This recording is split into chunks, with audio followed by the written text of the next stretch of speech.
घरपट्टी वाढीवर सर्वपक्षीय सांगली 100% बंद महामोर्चा. सांगली, मिरज आणि कुपवाड महानगरपालिका घरपट्टी वाढ विरोधी. आज सांगली, मिरज आणि कुपवाड महापालिका हद्द पूर्णपणे 100% बंद होती. यामध्ये सर्वपक्षीय आज महापालिकेवर मोर्चा काढण्यात आला. यावेळी सर्व पक्षाचे पदाधिकारी, नगरसेवक, माजी नगरसेवक व नागरिक व महिला मोठ्या संख्येने उपस्थित होता. या मोर्चाची सुरुवात स्टेशन चौक येथून करण्यात येऊन राजवाडा चौक, पटेल चौक, गणपती पेठ, सराफकट्टा, कापडपेठ व पुन्हा महापालिकेवर आला. येथे निवेदनाचे वाचन करण्यात येऊन हे निवेदन महापालिकेचे आयुक्त यांच्याकडे देण्यात आले. घरपट्टी वाढ म्हणजे सत्ताधारी व प्रशासनाचे मोठे गबाळ मारण्याचे लक्षण आहेत, असे सर्व कार्यकर्त्यांनी बोलून दाखवले. यावर पालकमंत्री किंवा स्थानिक आमदार यावर कोणताही शब्द काढत नाही. यावर त्यांनी घरपट्टी वाढ विरोधात लवकर चर्चा करून वाढलेली घरपट्टी कमी करावी, अन्यथा झोपमोड आंदोलन करण्यात येईल असा इशारा दिला.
व्यावसायिक, कामगार, महिला, युवक आणि ज्येष्ठ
वाढीव घरपट्टी रद्द, वाढीव घरपट्टी रद्द, वाढीव घरपट्टी रद्द.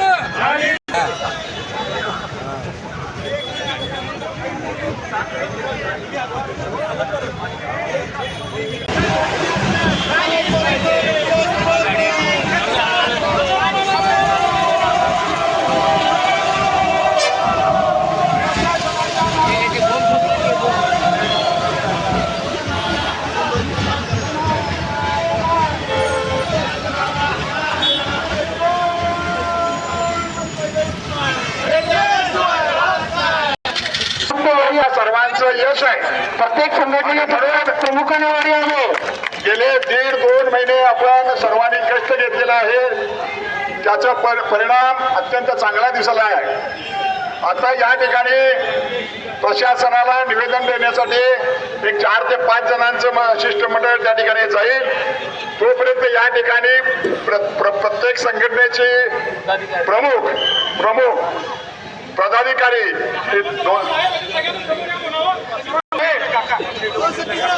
या जरा इकडे एका बाजूला दर्शनी माणसं अजून मागं आहेत. उजव्या बाजूला सरकून द्या, उजव्या बाजूला सरकून द्या.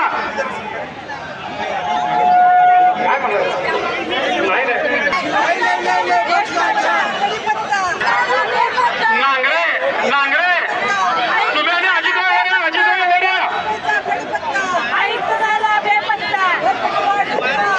अजितराव मोर्चेकरी अजून एक बाजूला उजव्या बाजूला जागा भरपूर आहे, एका बाजूला सरकून द्या.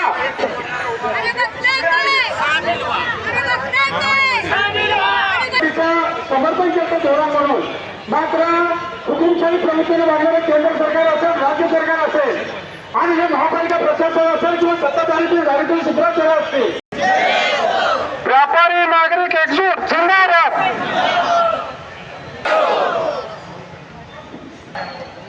कृती समिती, व्यापारी संघटना, नागरिक संघटना, समाजसेवी संघटना या अहोरात्र कष्ट घेत आहेत.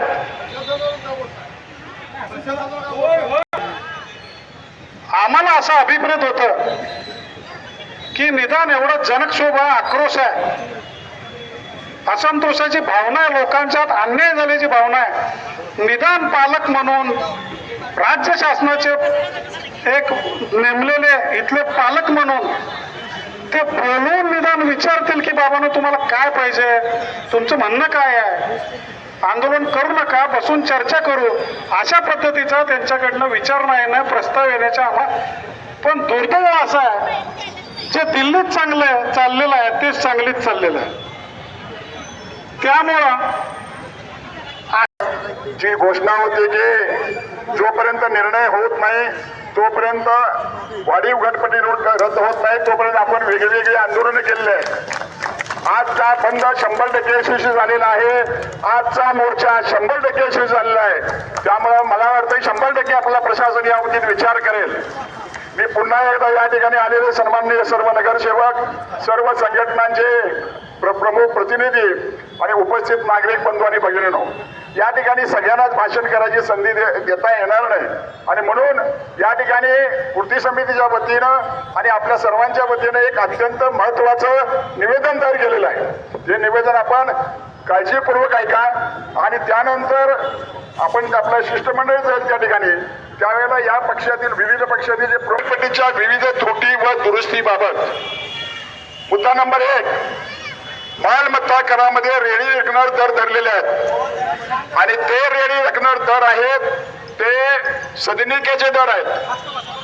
म्हणजे फ्लॅट सिस्टीमवरचे जे फ्लॅट असतात ते दर आहेत. आपलं म्हणणं आहे की सदनिकेचे दर आम्हाला सर्वसामान्य माणसाला मान्य नाही, कारण त्यामुळं बैठ्या घर जमिनीवर ज्यांचे घर आहेत त्या लोकांच्यावर अन्याय होणार आहे, त्या लोकांच्या घरपट्टीमध्ये 20 ते 30% फरक पडणार आहे. मुद्दा नंबर 2 म्हणजे वाढ होणार आहे, फरक पडणार म्हणजे वाढ होणार आहे. मुद्दा नंबर 2, ज्या जमिनीवर इमारत बांधलेली असते त्यावेळी जमीन आणि बांधकाम क्षेत्रावरील रेडी रेकनर धरलेला असतो, प्लस हे सोडून परत पूर्ण प्लॉटच्या वर डबल आकारणी या ठिकाणी बिलामध्ये केलेली आहे, नोटिशीमध्ये केलेली आहे, ती आम्हाला मान्य नाही. मुद्दा नंबर 3, प्रकरण मुंबई अधिनियम 7 प्रमाणे जमीन क्षेत्र बांधकाम चटई क्षेत्र रेडी करण्यात ठेवते.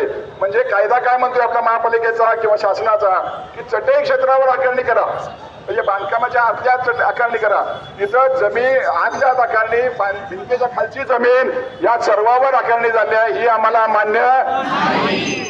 मुद्दा नंबर 4, लोड बेरिंग बैठा घरांना पत्राच्या शेडना किंवा साध्या बांधकामाला RCCचा दर लावलाय, RCCचा दर लावलाय, हा दर आम्हाला मान्य. मुद्दा नंबर 6, आयुक्तांच्या म्हणण्याप्रमाणे सर्व नागरिकांना नोटिसा प्राप्त झालेल्या नाही आहेत, ज्यांना नोटीस मिळाली नाही त्यांनी महापालिकेमध्ये येऊन ऑफिसमध्ये घेऊन यावे. मग यात कुठला हा कायदा? काय हुकुमशाही झाली काय हिटलरशाही झाली? ज्या कराची आकारणी नागरिकांच्यावर होणार आहे त्या नागरिकाला वैयक्तिक नोटीस प्राप्त करण्याचा अधिकार आहे. हे आम्हाला मान्य नाही. त्याच पद्धतीनं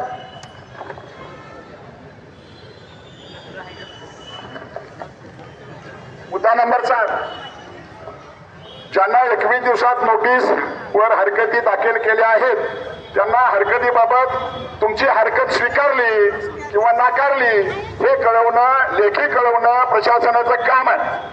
परंतु ते न कळवता डायरेक्ट यांनी बिलं पाठवायला लागल्यात. त्यामुळे आम्हाला सुप्रीम कोर्टातला न्याय निवाडे सुद्धा हायकोर्ट सुप्रीम कोर्टातले म्हणतात की हरकतीवर नाकारले स्वीकारले हे तुम्ही लेखी त्या लोकांना कळवलं पाहिजे. हे कळवलेलं नाही, त्या डायरेक्ट बिलं काढलेले आहेत. त्यामुळे हे आम्हाला मान्य. 18चे दर अंतिम करताना महापालिकेची सभा कायद्यातील तरतुदीनुसार बोलवली पाहिजे. परंतु 10 फेब्रुवारी 2020 ला महासभा या ठिकाणी येऊन सुद्धा आज अखेर अजेंडावर प्रशासनाने विषय घेऊन महासभेसमोर विषय आणलेला नाही. नगरसेवक आणलाय का? एक जर खाली सुद्धा हा प्रस्ताव काही नगरसेवकांनी देऊन सुद्धा याच्यावर चर्चा घडलेली आणि हे अत्यंत same same same same same महापालिका ही ड वर्गातली आहे. आपलं क्लासिफिकेशन आहे ते ड वर्गातलं आहे. आणि कोणताही कर निश्चित करत असताना आपल्या शहरातील सांगली, मिरज, कुपवाड या ठिकाणची लोकांची आर्थिक, भौगोलिक आणि सामाजिक परिस्थिती विचारात घेऊन त्या ठिकाणी कोणत्याही कराची आकारणी झाली पाहिजे. आज या ठिकाणी त्यांनी कर सांगली, मिरज, कुपवाड मधले नागरिक, व्यापारी आणि उद्योजक आज घरपट्टीच्या आंदोलनाच्या माध्यमातून एक मोठी गोष्ट साध्य झालेली आहे की व्यापारी, नागरिक आणि उद्योजक यांची ऐतिहासिक महापालिकेवर मोर्चा काढण्यात आला होता. या मोर्चाचं निवेदन आयुक्तांना सादर केलं. सांगलीच्या आमदारांची, मिरजेच्या आमदारांची, खासदारांची भूमिका अशी होती की लोकांनी हलकी दाखल केल्या नाहीत. त्यामुळे लोकांची या घरपट्टी वाढीला सहमती आहे. त्याला विरोध दर्शवण्यासाठी हे पब्लिक रस्त्यावर आज काय सांगलीकर नागरिकांची, मिरजकर नागरिक आणि कुपवाडकर नागरिकांची भूमिका आहे ही या जनतेला दाखवून दिलेली आहे. या घरपट्टी दरवाढीला विरोध आहे. मूल्यांकनावर आधारित ही घरपट्टी दरवाढ लागू केलेली आहे. प्रशासनाला आम्ही विवेक बुद्धी जागृत घेऊन कलम, कायदा अन्वये निवेदन दिलेलं आहे. प्रशासनाची तरीसुद्धा मानसिकता दिसत नाही. त्यांनी विचार करायला वेळ मागितला आहे, त्यांनी बैठक घेण्यासाठी वेळ मागितला आहे. जर यातून या नागरिकांच्या मालमत्तेवर लागलेला कर, जिजिया कर हा कमी झाला नाही तर आमचं असहकार आंदोलन असेल. प्रसंगी आम्ही नागरिकांना घरपट्टी भरायची का नाही या मुद्द्यावर आता येऊन हा मुद्दा थांबलेला आहे. या टप्प्यावरून हा मुद्दा थांबलेला आहे. आणि जर प्रशासन मस्तवालपणा करत असेल तर तसं उत्तर हा शांततेच्या मार्गाने मोर्चा झाला आहे. आमच्या आबाजांनी जी मालमत्ता उभी केलेली आहे ती मालमत्ता फक्त यांना कर देण्यासाठी नाही तर त्याची जपणूक करण्याची आमची जबाबदारी आहे. आणि आमच्याच मालमत्तेला आमच्याच घरात राहून आम्हाला जर महापालिकेला भाडं द्यावं लागत असेल तर हे कदापि मान्य नाही. उपयोग करता आम्हाला मान्य नाही आहे. ड्रेनेज कर तिथं ड्रेनेज जोडलेलं नाही ते आम्हाला मान्य नाही आहे. या बाबतीत प्रशासन जर उदासीन असेल तर महापालिका क्षेत्रातील मालमत्ताधारकसुद्धा घरपट्टी भरण्यास असमर्थ आहेत, उदासीन आहेत. हे चित्र यापुढील काळात दिसेल. सांगली, मिरज, कुपवाड शहरातील नागरिक या ठिकाणी विचारत आहेत. महापालिकेच्या कारभारामध्ये अनेक बाबींमध्ये सुधारणा करण्याची आवश्यकता आहे. महापालिकेच्या कारभारामध्ये सुधारणा करण्याचं सोडून उलट जनतेवरच घरपट्टीचा बोजा लादला जातो हे अतिशय अन्यायकारक आहे. आज सर्वसामान्य नागरिकांना आपण पाहतो, सर्वसामान्य नागरिकाला आज दिल्लीपासून गल्लीपर्यंत म्हणजे केंद्र सरकारची महागाईचा मार या ठिकाणी सर्वसामान्य जनतेला मोठ्या प्रमाणात सोसावा लागतो. तसेच या ठिकाणी सर्व निश्चित आम्ही चॉकलेट देणार. आणि ही जी काय दडपशाही चाललेली आहे, आज लोक जागृत नाहीत किंवा कोणते नागरिक किंवा कोणते व्यापारी यांना विरोध करणार नाही असं समजून त्यांनी जे रेटून काम करायचं जे काही चाललेलं होतं ते आज त्यांनी या मोर्चाच्या निमित्तानं बघावं. लोकांचा, व्यापाऱ्यांचा, कष्टकऱ्यांचा, कामगारांचा, रिक्षाचालकांचा, पानपट्टीधारकांचा सगळ्यांचा कसा रोष आहे हे त्यांनी बघावं आणि मग ठरवावं. आमची एकच त्यांना नम्र विनंती आहे की त्यांनी लवकरात लवकर महापालिका प्रशासन त्यांनी स्वतः व्यापारी, वाढीव घरपट्टी कृती समितीच्या सर्व निमंत्रक या सगळ्यांच्या बरोबर नागरिकांच्या बरोबर एक बैठक लावावी आणि याच्यावर लवकरात लवकर निर्णय घ्यावा. अन्यथा व्यापारी आंदोलन कसे करतात हे सांगलीतल्या सगळ्या नेत्यांना माहीत आहे आणि व्यापारी जर रस्त्यावर उतरला तर यांना सळोगी पळो केल्याचे सोडणार नाही एवढं नक्की. महानगरपालिका प्रशासकीय कार्यकाळात अन्यायकारक भांडवली मूल्यावर जी वाढीव घरपट्टी लादली होती त्याबाबत गेले 2-3 महिने झालं वाढीव कृती समितीच्या वतीने आम्ही लोकशाही मार्गाने निवेदन दिले, आंदोलन केले. मात्र ह्याची सत्ताधारी भारतीय जनता पार्टी असेल, लोकप्रतिनिधी असेल यांची कोणतीही दखल न घेतल्यामुळे आज सांगली मिरज कुपवाड महानगरपालिका क्षेत्रातील सर्वसामान्य आमचा हातगाडी चालक असेल, भाजीवाला असेल, हॉटेल व्यावसायिक असतील किंवा व्यापारी असतील यांनी 100% कधी नाही ते सांगलीच्या इतिहासात कडकडीत बंद ठेवून या वाढीव घरपट्टीला विरोध नोंदवलेला आहे. तसेच हजारो सांगलीकर आज रस्त्यावर येऊन या मोर्चात सहभागी झाले होते. याची दखल घेऊन भारतीय जनता पार्टीचे सत्ताधारी महापौर असतील, प्रशासकीय आयुक्त असतील यांनी याची दखल घेऊन तातडीनं हा विषय स्थगित करून आम्ही ज्या मागण्या केल्या त्या पद्धतीने बिलं दुरुस्ती करून हा अन्याय दूर करावा. अन्यथा ह्याच्यापेक्षा सुद्धा तीव्र आंदोलन म्हणजे अचानकपणे ह्या पदाधिकारी किंवा प्रशासनाच्या दारात झोपमोड आंदोलन असेल किंवा त्यांना घेराव आंदोलन असेल या अशा पद्धतीने आंदोलनाची अजून व्याप्ती वाढवण्यात येणार आहे. असेल त्यांनी सुद्धा सांगितलं होतं की 90% लोकांना घरपट्टी मान्य आहे तरी त्यांना जर उघडे डोळे असतील दिसत असेल तरी त्यांच्या बगलबच्चांना पाठवून आज महापालिका क्षेत्रात फेरफटका मारावा. 100% नागरिकांचा या घरपट्टी वाढीवाला विरोध आहे तोच आज नागरिकांनी एकटीने दाखवून दिलेला आहे. पालकमंत्री कलेक्टर ऑफिसला मिटिंगमध्ये सांगतात, प्रशासनाला आणि पदाधिकाऱ्यांना आदेश देतात की बाबा अन्यायकारक कृती समितीचं म्हणणं काय आहे ते दुरुस्त करा म्हणतात. मात्र पालकमंत्र्यांच्या आदेशाला सुद्धा वाटाण्याच्या अक्षता लावणारे हे महाभाग आणि प्रशासन आणि पदाधिकारी आहेत यांचासुद्धा आम्ही निषेध व्यक्त करतो. तसेच पालकमंत्री वेगवेगळ्या घोषणा करतात. त्यांनी आज त्यांच्या बगलबच्चांना आणि त्यांच्या यंत्रणेला पाठवून महापालिका क्षेत्रातील नागरिकांनी 100% विरोध नोंदवलेला आहे. याची दखल घेऊन तातडीने ही घरपट्टीला स्थगिती द्यावी. आता झोपमोड आंदोलन करण्याशिवाय राहणार नाही. त्यांनी आज बघावं की 100% नागरिकांचा विरोध आहे.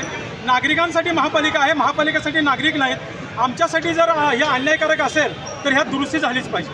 सक्षमीकरण केलंय तर महिला प्रत्यक्षात महिला सक्षमीकरण केलेलं तर दिसून येत नाही. कारण का तर आज आमच्या जिल्हा परिषद कॉलनीमध्ये विश्रामबाग येथील महिलांनी निवेदन दिलं की आमचं एन प्लॉटमध्ये आहे, तुम्हाला DP प्लॅन घालता येणार नाही. तरीसुद्धा महानगरपालिकेने कोणत्या नियमाने DP प्लॅन